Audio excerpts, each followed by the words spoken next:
Melissa Hortman, born May 27, 1970, in Minnesota, was no stranger to the rough terrain of American politics.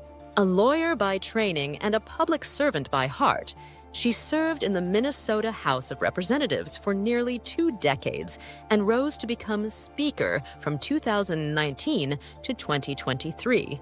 Known for her fierce advocacy on climate policy worker rights and women's equality, Hortman had always placed people before politics. Even after stepping down from leadership, she remained active in community engagement and local government affairs, never too far from the front line. Following her exit from the speaker's seat, Hortman and her husband Mark enjoyed a quieter life in Brooklyn Park. She continued writing opinion columns and often mentored young Democratic candidates entering public service. Friends described her as deeply thoughtful and a true believer in Minnesota's civic institutions. On June 13th, she had just wrapped up an online panel on civic responsibility, a fitting testament to her lifelong mission. That evening, she and Mark had dinner with friends.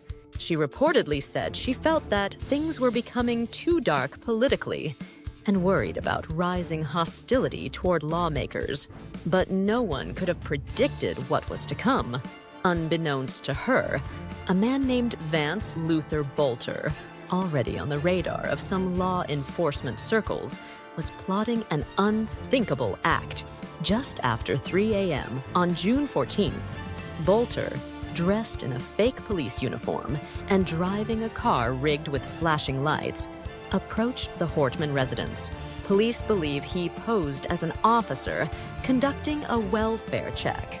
With decades of public trust in the police system, Melissa opened the door without suspicion. It was the moment the line between her public service and private life fatally blurred. According to initial forensic reports and neighbors' testimonies, an argument erupted almost immediately.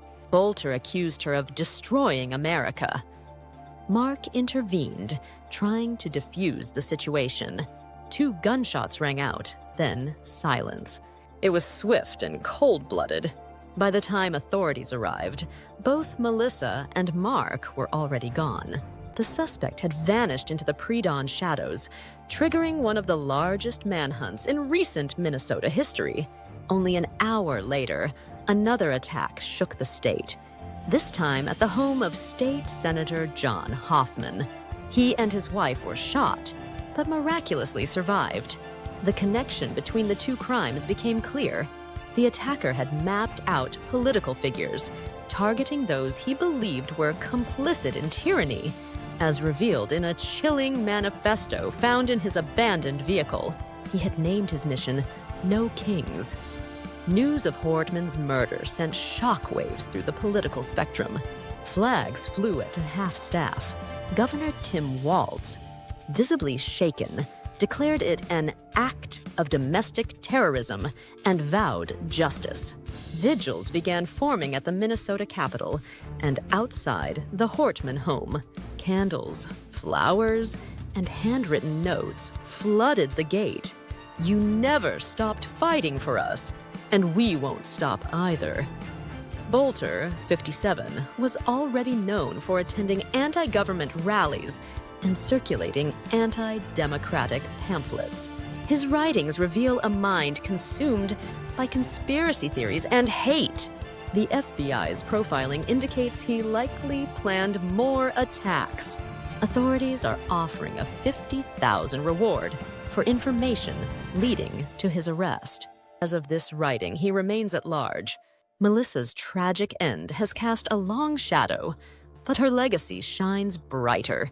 Colleagues recall her passion for bipartisanship, her commitment to clean energy bills, and her unforgettable stand during the George Floyd protests, where she helped pass critical police reform.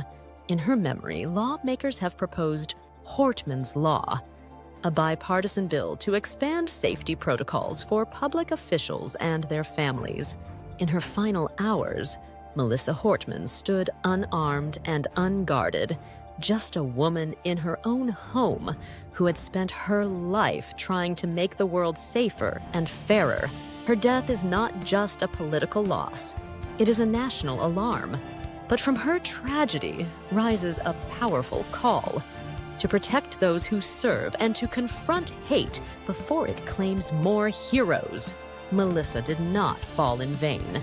She lived as a warrior of democracy and fell as a martyr for its preservation.